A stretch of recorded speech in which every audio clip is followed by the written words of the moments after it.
I think that Donald Trump telling us that he's going to send his condolences and prayers is not going to do anything in the long run. We need action to be taken, or this stuff is just going to keep happening.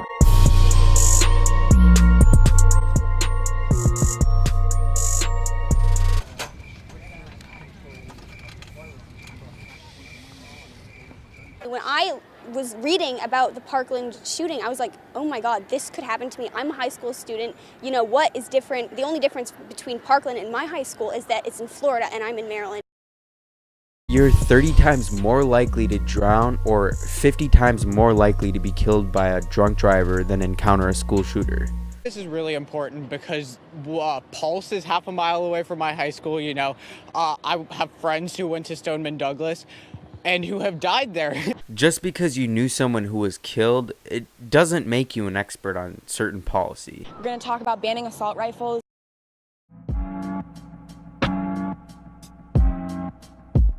So, the Second Amendment isn't just a law. The average American might be somewhat informed on this topic. I sat hiding in a closet. Now, this isn't just so your neighbor Dave can get the 10-pointer or even self-defense. Crazy as this might sound to people who believe our government is America, this amendment was created to protect American citizens from its own government. If governments are run by humans and humans are naturally flawed, governments are never trustworthy. The amount of assault weapons in the US may be too high, but if the government controls tanks and the citizens slingshots, there's too much power and too few people.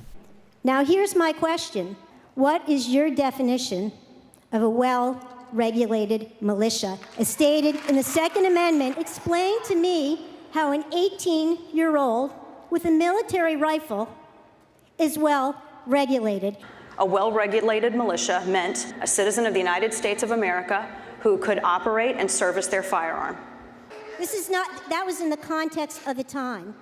Exactly. In the context of our time, AR-15s are nothing compared to the weapons controlled by the government. As soon as someone mentions tyranny in our government, they're labeled as a conspiracy theorist. How could our country be like Stalin's Soviet Union? Or living in complete poverty, enslaved by warlords like the DRC? They're protesting the government, which they say is corrupt. Congress is complicit! Congress is complicit! Congress is complicit! But don't even think about the possible corruption in the future.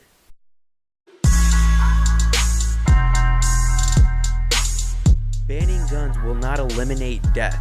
People kill people. One could argue that an AR-15 will kill more people in a shorter amount of time than a pistol or a knife. That's the basis of why they should be illegal.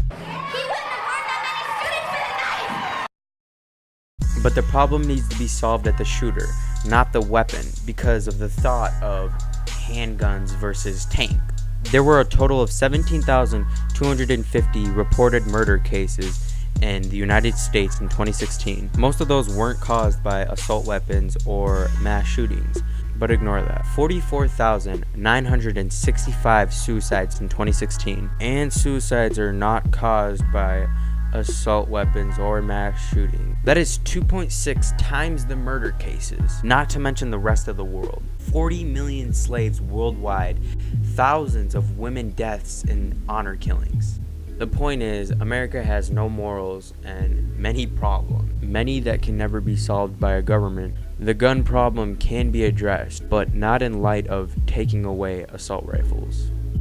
And feel this is another very sad day in America, another senseless shooting, this time at a high school in Parkland, Florida, where a gunman, a former student, opened fire yesterday. So why doesn't Jimmy Kimmel cry about the innocent 45,000 suicide victims or the hundreds of thousands of abortions per year?